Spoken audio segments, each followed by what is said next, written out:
Si Senator Raffy Tulfo ay itinuturing na isa sa mga pinakamayamang mambabata sa Pilipinas ngayon. Base sa kanyang huling deklarasyon ng Statement of Assets, Liabilities, and Net Worth para sa taong 2024 na inilabas nitong 2026. Si Tulfo ay nagdeklara ng kanyang asawa na si Representative Jocelyn Tulfo ng kabuuang yaman na 1.5 bilyon. Dahil dito, pasok siya sa Billionaire Club ng Senado, kasama ang mga gaya nina Senador Mark Villar.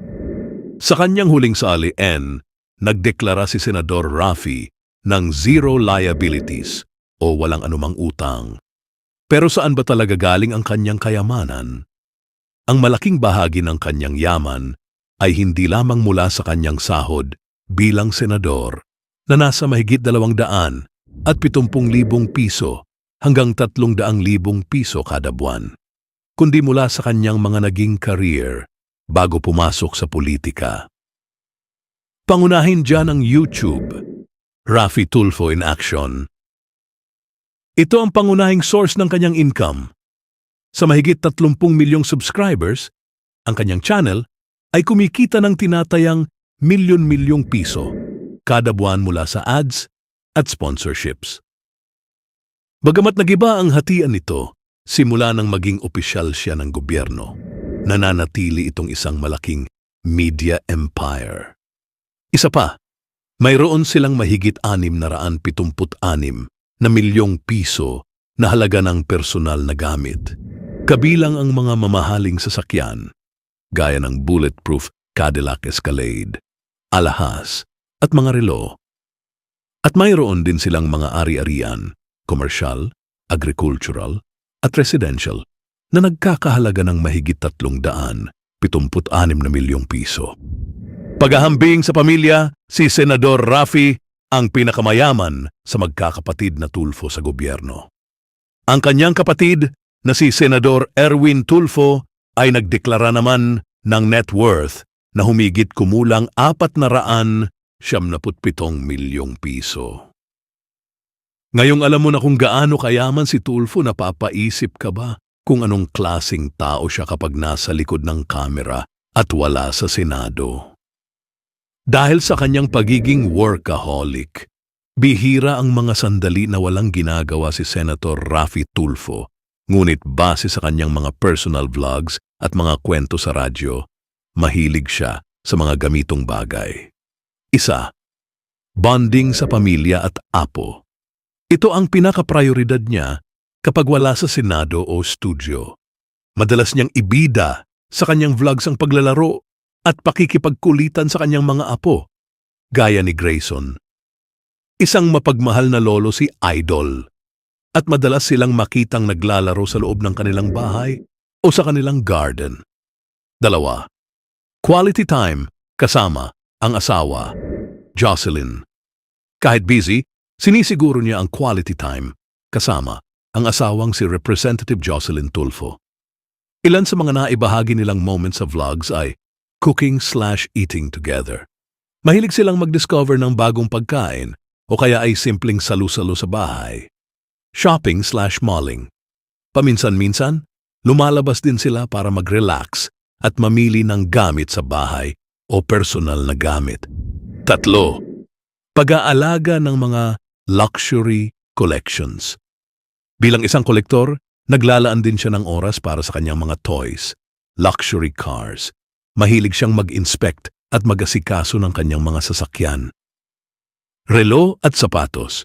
Kilala si Senador Raffy sa kanyang koleksyon ng mga mamahaling relo at designer shoes. Kapag nasa bahay, bahagi ng kanyang relaxation ang pag-aayos o pagtingin sa mga ito. 4, pagbabasa at paghahanda sa trabaho. Hindi natatapos ang trabaho niya sa studio. Kapag nasa bahay, case reviews. Binabasa niya ang mga summary ng mga reklamo na ipapadala sa kanyang action center para sa susunod na araw. Legislative work. Bilang senador, nagbabasa rin siya ng mga bills at reports para sa mga hearing sa Senado. 5, simple at chill moments. Sa kabila ng kanyang yaman, may mga simple rin siyang hilig. Panonood ng TV/news para manatiling updated sa mga kaganapan sa bansa. Vlogging. Minsan, siya mismo ang nag-iisip ng content para sa kanyang Rafi Tulfo Vlogs channel para ipakita ang kanyang human side sa mga followers. Sa kabila ng masayang pamumuhay at kayamanan, si Senator Rafi Tulfo ay dumaan dun sa matinding kontrobersyal. Mula sa kanyang matagal na career sa broadcast media hanggang sa kanyang kasalukuyang posisyon sa Senado. Ito ang mga tumatak sa kanyang panahon. Una, mga kasong libel.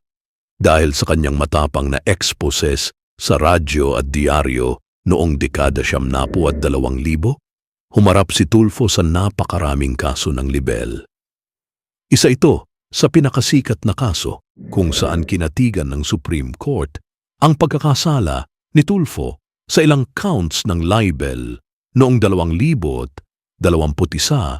na nagugat sa mga artikulo noong 1900 at 1999. Inakusahan niya noon ang isang opisyal ng Bureau of Customs ng korupsyon at pangingikil ng walang sapat na ebidensya. Nagkaroon din sila ng mga on-air na sagutan ng ibang mga mamamahayag at personalidad dahil sa pagkakaiba ng opinyon o personal na alitan. Ikalawa, issue sa diskwalifikasyon. Matapos manalo bilang senador noong 2022, hinarap ni Tulfo ang isang disqualification case na isinampa ni Julie Licap Pearson. Ang reklamo ay nakasentro sa umano'y material misrepresentation sa kanyang Certificate of Candidacy. Partikular na ang issue tungkol sa kanyang civil status at mga nakaraang kaso. Noong Abril 2024, pinal na ibinasura ng Supreme Court ang petisyong ito, kaya nanatili siyang matatag sa kanyang pwesto sa Senado. Ikatlo, estilo ng trial by publicity. Madalas punay ng mga abogado at human rights groups ang kanyang programang Rafi Tulfo in Action. Sinasabi ng mga kritiko na nilalaktawan ng programa ang due process sa pamamagitan ng pagpahiya sa mga inirereklamo sa harap ng milyon-milyong viewers. Isang halimbawa nito ay ang insidente noong 2019 kung saan pinatalsik niya ang isang guro sa ere dahil sa reklamo ng isang magulang na umani ng batikos mula sa mga netizen at DepEd. Ikaapat, mainit na sagupaan sa Senado bilang senador.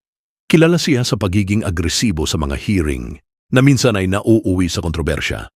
Inutil remark sa FDA.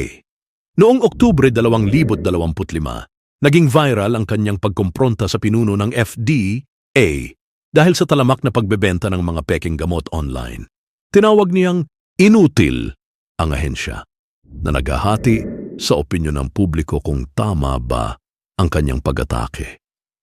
Nitong early 2026, naging usap-usapan din ang pagsita niya sa isang resource person na tumawa habang tinatalakay ang isang seryosong insidente ng paglubog ng barko. Ikalima, ang Tulfo-Maza conflict.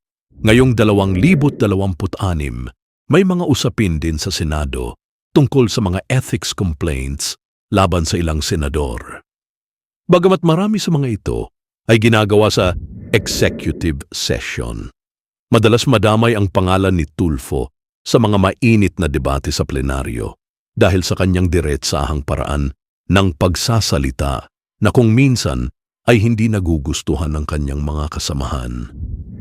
Kahit puno ng kontrobersya, nananatiling mataas ang kanyang trust rating dahil marami pa ring Pilipino ang naniniwala na ang kanyang estilo ang mabilis na paraan para makamit ang hustisya.